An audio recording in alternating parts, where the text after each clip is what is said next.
Good morning, everyone, and welcome to the Unitarian Universalist Church of Berkeley. My name is Jim Gasparini, man without a haircut, and I use the pronouns he and him.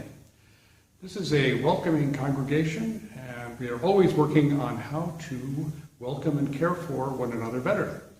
Wherever you are, we welcome you in the fullness of who you are.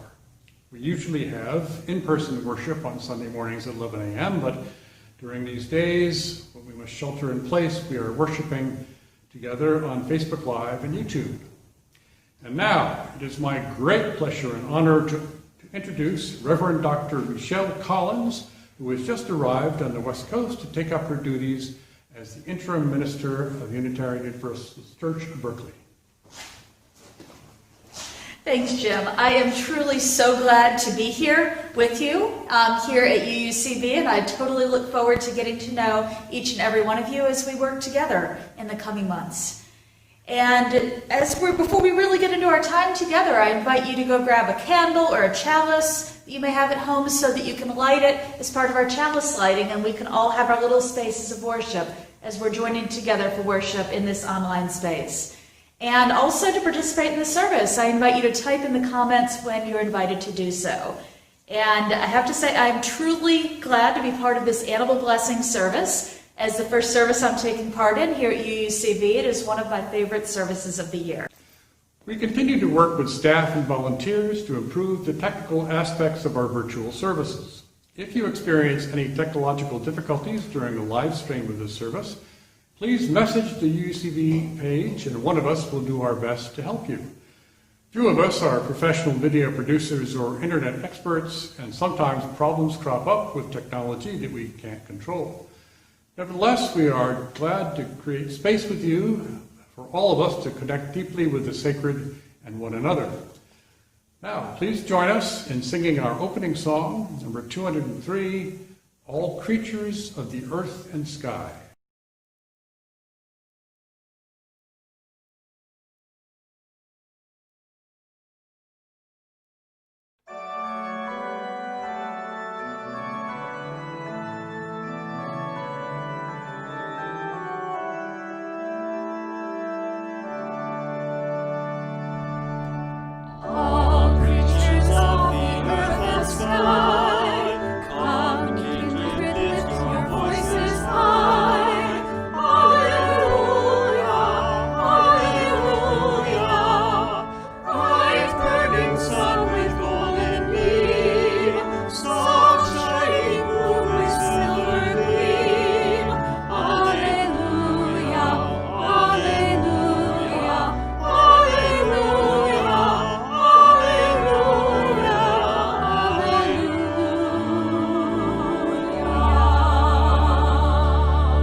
Let us kindle our flames with the words of Florence Kaplan. We light this chalice in honor of the animal realm, furred and hoofed, two-legged, four-legged, many-legged, fanged and clawed, gentle and fierce, wild and tame, May we remember that all animals are our relatives, worthy of our care and respect. I now invite you to share in the comments where you are by writing, "I carry the flame" in whatever town or city you are joining us from.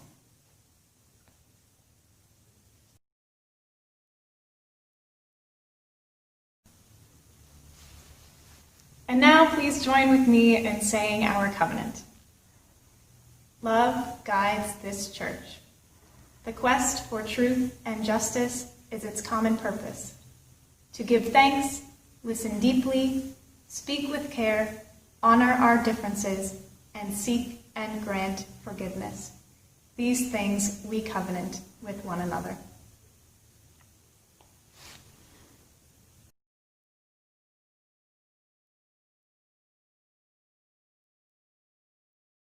Farmer Dibble had a farm, E-I-E-I-O. And on that farm she had a cow, E-I-E-I-O. With a moo here and a moo there, here a moo, there a moo, everywhere a moo moo. Farmer Dibble had a farm, E-I-E-I-O. And on that farm she had some pigs, E-I-E-I-O. With an oink, oink, oink here and an oink, oink there, here an oink, there a oink, everywhere. Old Farmer Dibble had a farm, E-I-E-I-O. And on that farm she had some goats, E-I-E-I-O.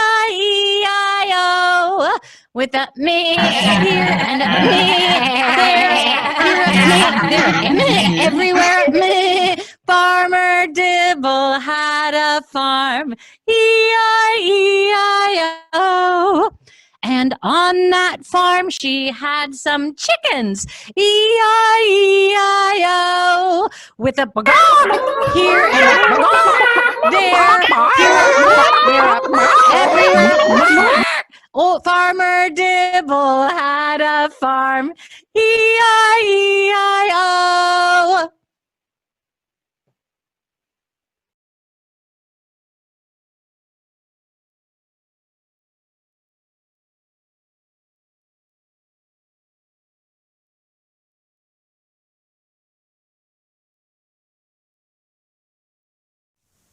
Good morning. I'm going to tell you an old Buddhist tale that's popular in India and Southeast Asia. Long ago, in the land where the Buddha once walked, there was a tree that started to grow from a tiny little sprout. But over time, it grew quickly into a tree. Along came a small little bird, and he discovered he could eat the seeds and the low-lying leaves of the tree. Until, as the tree grew, it got harder and harder for him to reach anything. Fortunately, along came a rabbit who saw the bird's difficulties and offered to help the bird, offering to let the bird climb on his back so the bird could then reach the leaves and any fruit and pass it down to the rabbit. But of course the tree continued to grow, and it became impossible for the bird to reach the fruit even from the back of the rabbit, until a monkey arrived. And as the two animals explained their problem, the monkey said, "Oh, no problem at all. I can climb the tree and drop the fruit down for all of us to eat." And they did that until the tree continued to grow, and it was now too high, even for the monkey to jump high enough to reach anything good to eat. But along came an elephant. The friends all shouted out, "Oh, please help us. The tree is too tall for us to find anything to eat." Not to worry.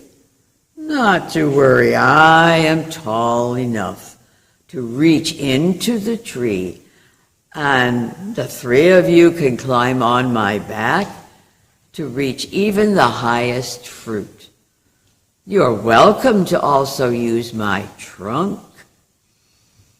And so it was. Every day they climbed on each other's backs to pass down the fruit, and so there was plenty for all of them. And then they taught the other animals to do good deeds and favors for each other. And of course, that was successful, and happiness reigned in the kingdom. In fact, as all the people began to watch the animals and see how they shared, they followed their example until there was harmony throughout the entire land. And everyone had enough to eat.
American pet owners don't just describe their pets as companions or friends, but as integral members of their own family.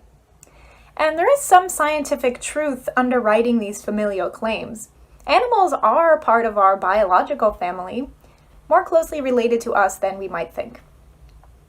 We can examine our relationship to all creatures on this earth by considering the powerful metaphor of the tree of life, with its millions of branches extending outward from a common trunk. The tree of life is also a UU symbol, representing our seventh principle, the interdependent web of all existence, of which we are but one part. Our branch on the tree is the Homo sapiens branch, population just south of 8 billion. Our closest cousins on the tree, our literal taxonomic family, include the chimpanzees, bonobos, orangutans, and gorillas. Let's just say there would be some drama at that family reunion. We belong more broadly to the order of primates, in which our ape family joins with monkeys and some other funky characters like lemurs, tarsiers, and lorises. If you've never heard of a loris, look them up. They're very cute. I took a look at the list of most common types of pets in the United States in order to consider how they are classified. As you might imagine, in terms of popularity, dogs top the list, closely followed by cats. Dogs and cats are mammals like us, which puts us in the same taxonomic class. They are not primates, but are in the mammalian order Carnivora. They are joined there by hyenas, raccoons, and even some sea carnivores like otters. We've got other mammalian cousins on the top 10 list as well. All the small furry pets like hamsters, gerbils, and guinea pigs are in the mammalian order Rodentia. And horses, cared for by just 2% of Americans, are in order Perissodactyla, an order that includes hoofed mammals in which horses are joined by zebras, rhinos, and tapirs. What about our non-mammalian pets? Most common of these are fish, and then birds, and then the reptiles, iguanas, geckos, and snakes, all the pets children think it'd be super cool to have.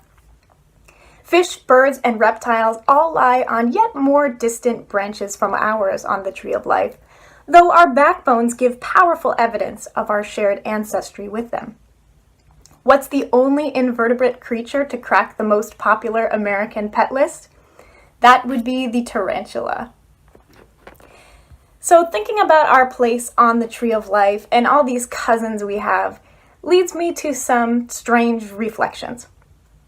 For example, when I see people walking their dogs in my neighborhood, I sometimes think about how odd and curious it is that there exists such a tight-knit relationship between these two mammals, one in order primates and the other in order carnivora. Sometimes I wonder if chimpanzees think it's weird that we're so close with dogs. Maybe they're jealous, like, hey, I want to befriend a family of carnivores too. Maybe I'll go find some walruses and see if they'd be down. And I wonder too, for how long on this earth have humans and our canine pals been walking or rolling or hobbling, as the case may be, side by side? And how about for our other pet friends? To answer this question, we can return to the tree of life, for the pattern of its branches reveals a deep and complex history.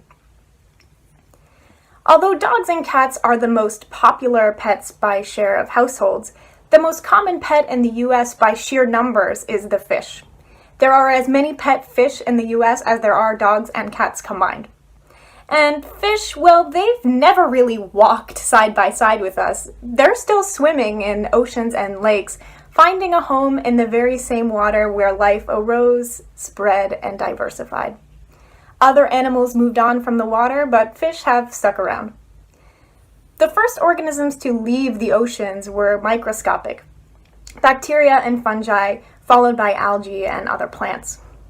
Animals were likely the last kingdom of life to inhabit the land, and that began with small insecty millipede invertebrates like Pneumodesmus around 420 million years ago. Shortly afterwards, larger predatory invertebrates wash up onto shore, including protospiders. Tarantula's ancestors were scurrying across the continents for about 50 million years before the first vertebrates joined them. Perhaps you've seen pictures of Tiktaalik or other similar creatures, fish with those stumpy front fins that changed the history of life forever when they took their first vertebrate steps onto land. From them, all cats, dogs, birds, and reptiles, and us have descended. How vertebrates diversified once on land is a complex story. We know reptiles and amphibians have the oldest lineages and were dominant in the early stages of land occupation. Birds branched off directly from dinosaurs somewhere in there, and then after the extinction of the dinosaurs, small, nocturnal, shrew-like creatures found a resource-rich earth at their disposal. Some of the descendants of these early mammals took to the trees to become primates, that's us, while the carnivores stayed on the ground, walking on all fours. Our particular friendship with the carnivores is a new one in the scheme of things. Some estimates say that just 600 human generations ago was when we first started domesticating wolves and wildcats. The many breeds of household dogs and cats did not exist before humans, and they could not have existed until we bred them into being. Such is the deep and interdependent evolutionary link between us and our pets. And though humans are so young as a species, we've left a disproportionate mark on the tree of life. For being just one tiny branch hanging off the primate trunk next to the chimpanzees, we hold the power to shape the tree to our will, burning branches into extinction or proliferating them to suit our needs. But from a strictly evolutionary perspective, our branch is no different than any other. On the younger side, maybe, but still shaped by the same evolutionary forces, subject to the same environmental pressures, and just trying to make our way on this fragile planet. Our consideration of our pets and our relationship to them, as with many things, should serve to humble us and to return our awareness to our place in the family of things. I remember back in the day when sensory deprivation tanks were a thing. I spent some time floating in a giant sarcophagus-shaped thing, designed so that I saw nothing, felt nothing, and heard no sounds from outside the tank.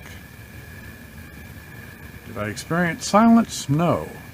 I heard this actually initially quite deafening ka-thunk, ka-thunk, ka-thunk, the sound of my own heartbeat, and a gentle sort of whoosh I was told was the sound of blood coursing through my veins. What we call silence, then, is actually a brief time when we humans decide to stop our yapping for a moment and listen to the rest of creation. Whenever we do that, even in an urban environment, there's a good chance that you'll hear the chirping, cooing, yapping, barking, peeping of one of the other creatures with which we share the planet. For the next minute or so, I invite you to listen for whatever creatures you might be sharing your space with wherever you are, whether birds or pets or rugrats, and also listen to the sounds I recorded here, the evening sounds from my deck here in Kensington. I give you the Tilden Park Corral.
For our time of meditation and prayer today, I'll be sharing a prayer by St. Francis of Assisi, who is the inspiration for the animal blessing services.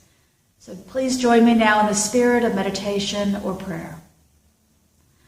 Lord, make me an instrument of your peace. Where there is hatred, let me sow love. Where there is injury, let me sow pardon. Where there is doubt, faith. Where there is despair, hope. Where there is darkness, light. Where there is sadness, joy. O Divine Master, grant that I may not so much seek to be consoled as to console, to be understood as to understand, to be loved as to love. For it is in pardoning that we are pardoned, and it is in dying that we are born to eternal life. Amen.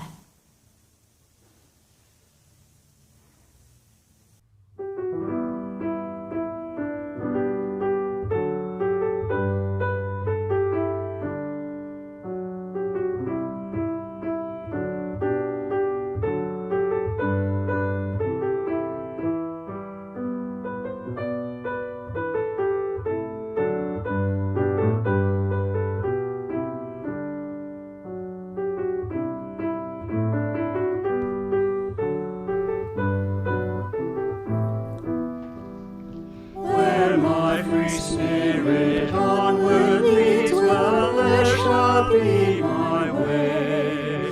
By mine own light illumined, I journey night and day. My age and time-worn cloak I wear, as once I wore my youth. I celebrate life's mystery, I celebrate death's truth. My family is not confined to mother, maid, and child, but it includes all creatures, be they tame or be they wild. My family upon this earth includes all living things, on land or in the ocean deep, or born aloft on wings. The ever-spinning universe, well, there shall be my home. I sing and spin within it, as through this life I roam. Eternity is hard to ken, and harder still is this. All human life, when truly seen, is briefer than a kiss. Excerpts from the 8th Duino Elegy by Raina Maria Rilke, translated by Galway Kinnell and Hannah Liebman. With all its eyes, the animal sees the open. Our eyes alone, as if turned back, encircle and seek to snare the world, setting traps for freedom. What is outside we only know from the animal's face. We even twist the young child around and force it to look at created things, not at the open deep in the creature's face, free from death. Death we alone can see. The free animal always has its demise behind it, and God before, and when it walks into eternity like the flowing of a spring. Always turned toward the created, we see what's free only in its reflection, darkened by us. And then an animal, mute, looks up and calmly looks through us. If consciousness like ours existed in that confident animal heading toward us from another direction, it would whip us around in its wake. But for the animal, its being is infinite, unfettered, unconcerned with its own condition, pure as its outward gaze. Where we see future, it sees everything, and itself in everything, forever healed.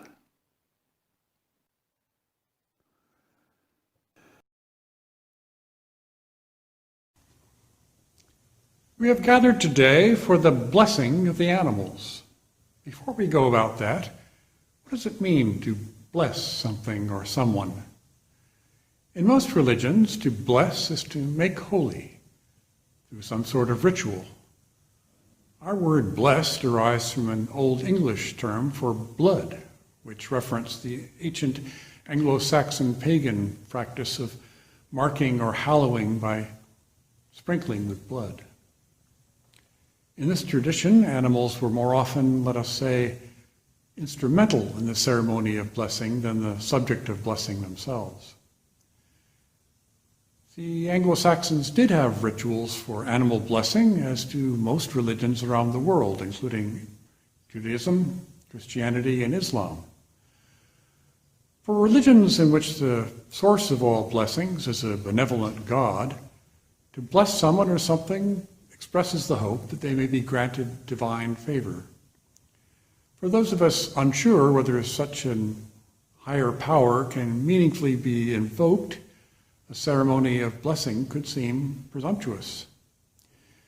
The animals themselves will not understand the deeper meanings playing in our heads when we briefly pay them the special attention of blessing. It has been over 5 years since UUCB had a blessing of the animals, and to my knowledge, in all that time, not a single dog or cat has raised its paw to complain of our neglect. One of the many things that endear animals, of course, to us is their obliviousness to our conceptual concerns. They experience life in sometimes parallel, but often very different ways. We envy and admire the unfettered confidence with which they walk into eternity, as Rilke puts it, unconcerned with their condition, pure as their outward gaze. Our understanding of animal consciousness has evolved considerably since Rilke's day.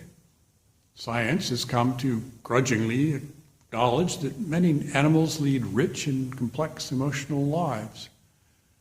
When confronted with the deaths of members of their flocks or packs, for example, some animals express grief. Most of the time, however, animals live their lives unburdened by awareness of their own mortality.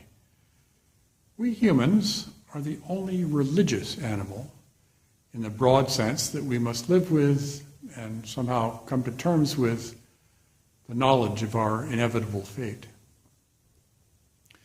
Joanne Weil, who asks us to name today Sweetie the cat and dogs named Penny and Jake, says that it is a blessing to live with them.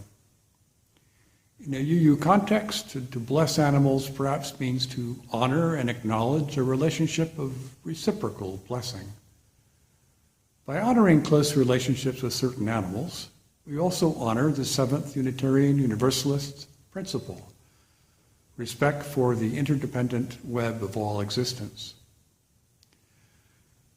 The author Marianne Robinson tells of a time in her childhood when she and some friends baptized a litter of feral barn kittens. For as long as the kittens would put up with it, the children swaddled them with a doll's dress, moistened their little foreheads, and recited what they could remember of a ritual of blessing, having grown up in a rural Christian community. Robinson remembers how those warm little brows felt under the palm of my hand. For years we would wonder what, from a cosmic viewpoint, we had done to them. It still seems to me to be a real question. There is a reality in blessing. It doesn't enhance sacredness, but it acknowledges it, and there is a power in that. I have felt it pass through me, so to speak. The sensation is of really knowing a creature. I mean, really feeling its mysterious life and your own mysterious life at the same time. In this online version of a ritual of blessing, any invocation of the mystery of blessing an animal by touching it, you will need to make with your own fingers. Please do if you feel so moved. The animals, for their part, will far better understand a blessing you give them directly than any touch from the hand of a stranger. What we can do together today is honor the blessing certain animals have given us by sharing their names and pictures.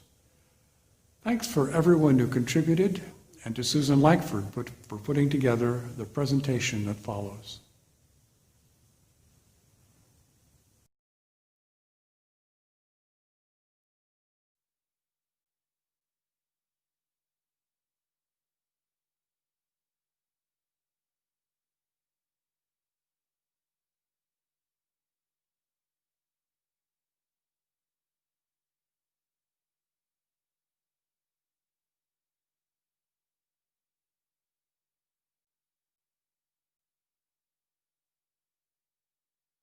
Hi, I'm Sophie, and I'm a dog, as you can see. Right now, one of my humans is making breakfast, and the other one is filming me. I'm here to participate in the blessing of the animals.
These days of sheltering in place continue to be challenging for all of us in different ways. We hope you have felt the care and support of this community, and if you're joining us for the first time today, we hope you'll soon come to know what a caring community this is. We also hope that for anyone experiencing financial strain right now, that you will reach out to the minister who can provide support from the minister's discretionary fund. But for those of us who do have the privilege of enough right now, UUCB needs your gifts now more than ever. Our board and staff are exploring many options to help maintain funding for the programs and ministries we love, but it is going to take all of us digging deep in whatever way we can to support this congregation through the pandemic. We also hope that you will continue to practice generosity, especially with our Good Neighbor organizations.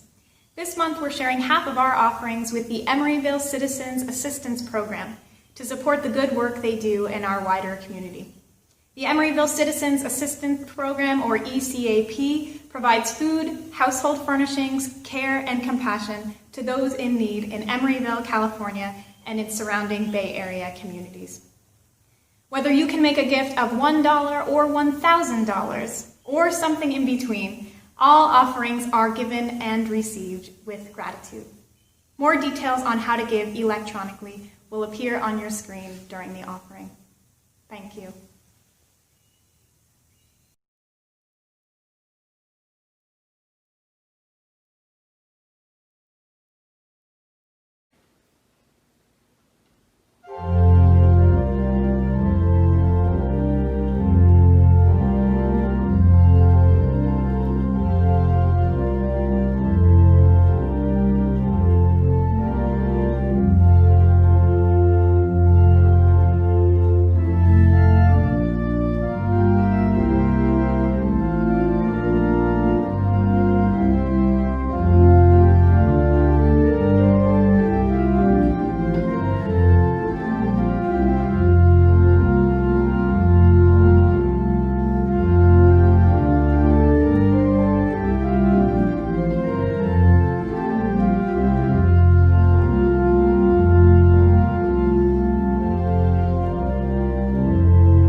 And now, please join me in dedicating our offering.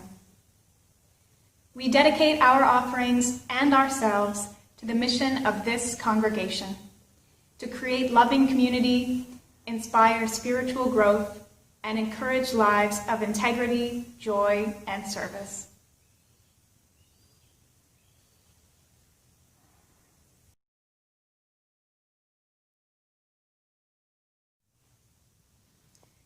It's been so good to be together in praise and song today. It is now time for some announcements. Although we may not have a pink sheet anymore, we do have a week ahead email, as well as a week ahead updated each week on the UUCB website. Check it out to find a complete list of upcoming events. Here are just a few important and timely announcements. First up, we were thrilled to have Reverend Michelle Collins participate in today's Blessing of the Animal service, and we're also thrilled to have her joining us for coffee hour today after the service. If you'd like to say hi and wish her a warm welcome from our community, please be sure to check the UUCB website for the Zoom link. Next up in our Summer Forum series, Mary Leah Kelly, founder of Tri-Valley Communities Against a Radioactive Environment, will speak to us about her work monitoring nuclear weapons activities in the U.S., as well as her work leading a watchdog organization for Lawrence Livermore Labs. That will take place next Sunday, August 9th at 9:30 a.m. And finally, help beat the summer boredom blues with Summer Camp at Home. UUCB Family Ministry is offering the Summer Shelter-in-Place action packs each week with fun activities and crafts for your child to go deeper with their UU values. To find the action pack for this upcoming week, be sure to check out the UUCB website or email Catherine Boyle with any questions. And now, please join in singing our closing song, number 207, Earth Was Given as a Garden.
We end our service today with renewed awareness of the internet-connected web of life.